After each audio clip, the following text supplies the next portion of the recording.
Hi, good afternoon, everyone. My name is Jean.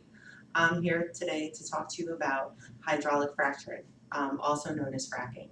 And basically what it is it's a mining technique that uses high pressure liquids and chemicals to bring to either a surface or a well natural gas or petroleum.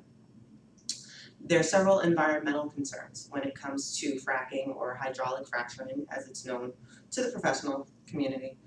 And basically what it does is it uses those materials and floods them through a pipeline. But pipelines can leak.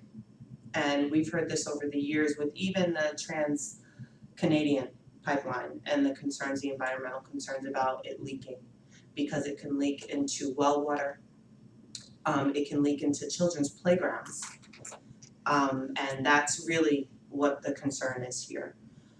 When the chemicals are mixed together, they're lowered into a pipeline, and those pipelines can leak, as I previously said. But there is, however, financial and economic appeal. The environmental concerns go unchecked when there's money involved. Money, money, money. Everybody's all money hungry. And there's a lot of money to be made, which is why in some cases in Pennsylvania, people are actually offering companies the opportunity when they have wells to actually do this in their backyard and don't realize the dangers that can occur with it to their children and to even their surrounding community. Because when it goes then into the ground, flows through the water system that feeds the town, then goes to the surface, back into the clouds, back into the rain, so on and so forth. So it affects everyone.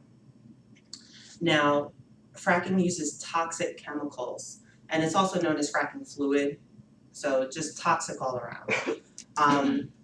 At least 8 other states have reported surface ground and drinking water contamination due to fracking. In Pennsylvania, over 1,400 environmental violations have been attributed to deep gas wells utilizing fracking practices. Pollution from truck traffic, chemical contamination and storage tanks, and habitat fragmentation and damage from drilling environmentally to this. So, we hear a lot, and even our current president talks about other ways to make our society more dependent on our own natural resources. But at that same time, we walk the fine line of when we're able to obtain those natural resources, how can we still keep our environment safe? Is it really worth it to, while we're able to be more dependent on ourselves, put our children at risk for potential contamination and dangers and things of that nature? So what I would ask is that people, before they consider this as an alternative, really research the dangers of how it can impact your individual community and your society as a whole. Are there any questions so far about what fracking is about or anything?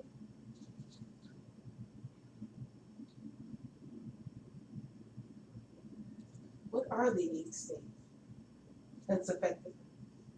The 8 states include Pennsylvania, Indiana, Ohio, Texas, New Jersey, New York, Maine, Rhode Island, and Virginia.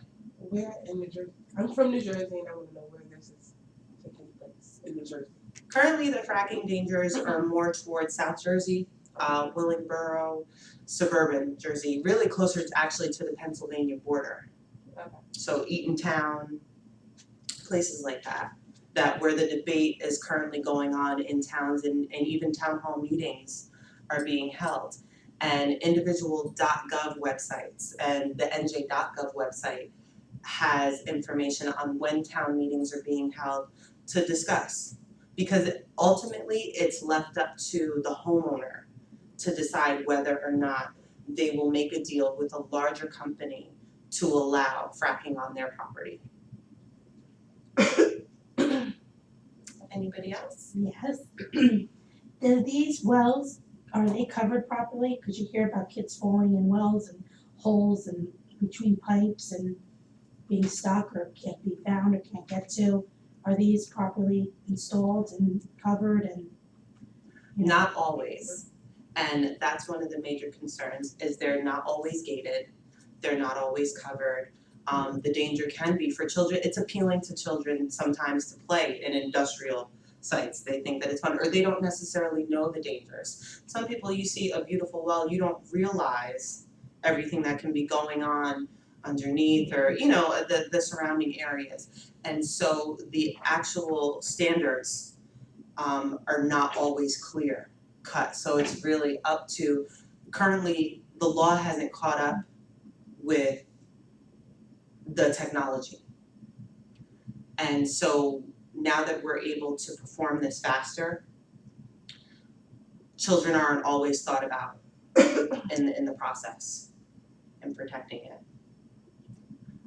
There actually was a reported case about 6 months ago where there was a family who allowed fracking to go on in their backyard. And granted that, when I say backyard, you have to have ample space in order to do this. This is not just a simple water well and, you know, there's not material and everything like that, but it was on a larger farm.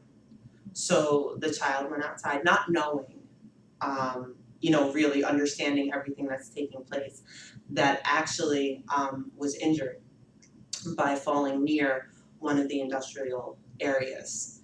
He then later had to be hospitalized and had to undergo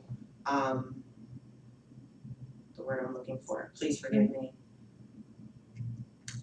He had to be medically separated from everybody and had to receive fluids and everything because of the contamination. When he fell, he was quarantined, thank you.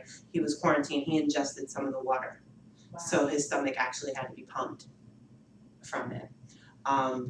So those are one of the many concerns that the environmental community has regarding this issue, and that's why it's so important for us to really take a look at situations like this, because it seems like, you know, we're given this alternative and saying, hey, yeah, this is great, you know, you can really make a lot of money by doing this. You know, there's even tax incentives for people to do this. There's actually tax deductions for people to do this. But is it worth the danger in the long run? There's actually reports as it pertains to autism for women who live closer to where fertilizer is used, where fracking fluid is used, that your child is more likely to develop autism from these types of situations.